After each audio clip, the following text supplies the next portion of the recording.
So we hear Jesus today sparring with the Sadducees. That doesn't happen very often in the New Testament. As you know, most of the time he's debating with the Pharisees. And it may be helpful for us in trying to put together some understanding of this gospel to have a sense of what exactly was going on in Israel at that time with these different groups. Remember, Israel was an occupied country, laboring under oppression from Rome. And there were at least three different groups who had three different ways of dealing with that oppression. One of those groups, called often nowadays by their Latin name, the Sicarii, the knife wielders, were people who decided that God would work with them in getting rid of Rome if they did it violently, if they tried to kill as many Romans as possible. We don't really see much of them in the New Testament, except at some very important points. You remember Barabbas at the time of Jesus' trial, when the people cry out, "Give us Barabbas instead." Well, he was no doubt a Sicarius. That's why he was in prison. Some scholars opine that the reason that Judas betrayed Jesus was that Judas was in favor of the Sicarii and wanted Jesus to lead a revolution. And when Jesus wouldn't do it, decided it was time to put him away. And it's most likely that Pilate himself figured that Jesus was a Sicarius, and that's why he wanted him put to death. The second group, the one we hear most about, are the Pharisees. And these are, although we don't always get this impression in the New Testament, these are basically very good people. They're people who want to get rid of Rome in this way. They're saying, if we are completely observant of God's law, all 613 commandments, if we do it well, if we do it perfectly, then God has to respond to our prayers and come down and throw these terrible Romans out. And so they spent their lives seeking more and more to live out the commandments in the deepest, best possible way. So what's wrong with that, you ask? Well, the problem that Jesus had with them with that is twofold. First of all, they tended to become very self-righteous. Look at me, I'm observing all those commandments. Remember that just recently. We had that gospel passage where the one Pharisee in the temple is praying that way. God, I thank you that I'm not bad like these other people.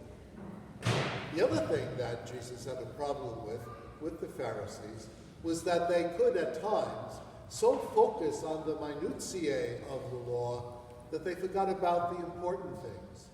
His coming to bring about the reign of God was not going to be accomplished by using separate dishes for Passover than for the rest of the year. It was going to be accomplished by people loving one another, forgiving one another, reaching out to one another's needs, being concerned about one another. At times, the Pharisees, or many of them at least, tended to forget that. And that's why Jesus more and more tended to separate himself from them. Although you may remember at least one instance in the New Testament where the Pharisees, who still had a respect for him, warned him about the way in which the clouds were gathering against him. So, then the third group, the Sadducees. Sadak in Hebrew is one of the ways of speaking of priests. And the Sadducees basically were the clergy. They were the people who maintained the temple.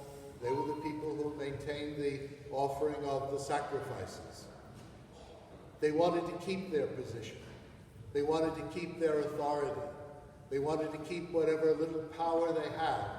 And so their relationship with Rome was to give in, was simply to become people who said, good, we'll obey the Romans, we'll do whatever they want, and the Romans used them to keep all the rest of the Jewish people down. Oh, well, the priest told us we should be obedient to Rome, so I guess we have to do that. This class of Sadducees also were very much traditionalists.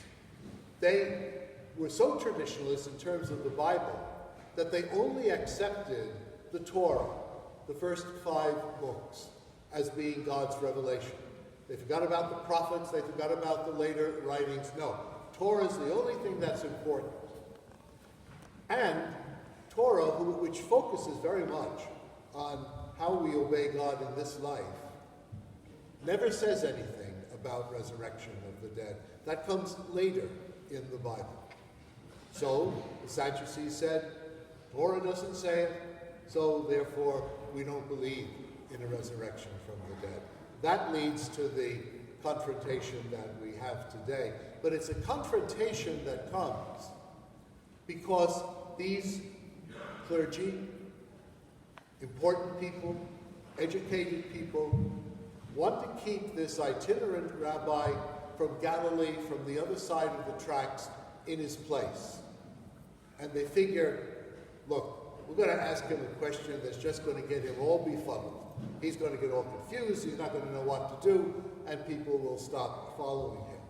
If I can steal an expression from Deacon Bob's homily at 5 last night, it's a gotcha question. They ask him, oh, okay, so who's he really going to be married to? Who should, at the end of, if she rises from the dead? Gotcha. Well, Jesus doesn't fall for that. Talks about the way in which our whole understanding of the life to come needs to grow and deepen and develop, but that above all, God is God not of the dead, but of the living. So, what do you and I learn from all of that? From the way in which the New Testament treats the Sicarii, we learn that violence ultimately leads only to more violence. Now, particularly on a day like today, Veterans Day, that doesn't mean that it's never right for a nation to defend itself by going to war. But it means that that always has to be the last choice. Everything else needs to be tried first. That's what, over and over again, the New Testament and our Catholic tradition insists on. From Jesus' relationship with the Pharisees, we learn many different things from all his different encounters and parables, but the primary one is that we need to be careful about being self-righteous. We need to be careful about thinking, well, I'm better than everybody else, and God better love me because I've done so much from God. From Jesus' encounter with the Sadducees, we learn the importance of the fact that all of us in the church are important, not just the clergy. And indeed, when we clergy make ourselves too important, it helps, as we've seen, lead to some terrible things like the abuse crisis. Instead, each of us has a role. All of us are important. All of us are people who help, each taking his or her own proper role in bringing about the reign of God. And so we gather here at the Lord's table, all of us, lay people, lay ministers, deacon, priest, all of us, each fulfilling our own liturgical role, just as each of us fulfills our own different roles in the world, but all with the same purpose. In Jesus' name, in the power of his Spirit, bringing about the reign of God. One addition.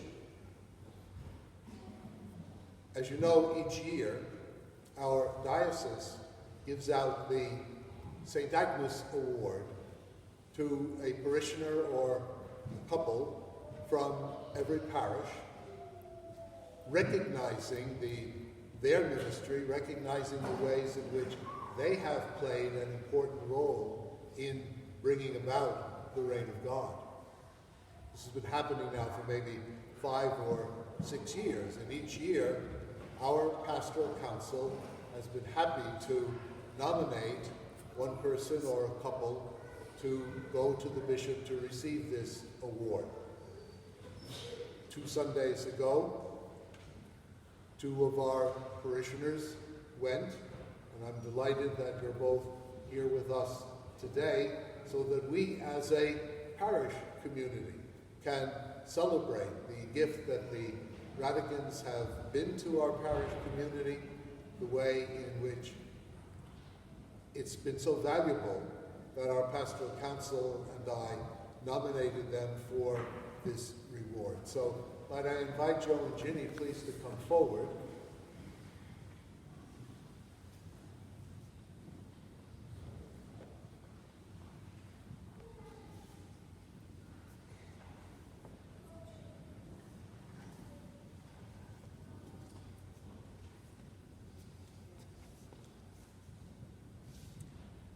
This is the St. Agnes Award, and I am happy to, as the bishop did last week, so now that I can take the opportunity this week of bestowing it upon them.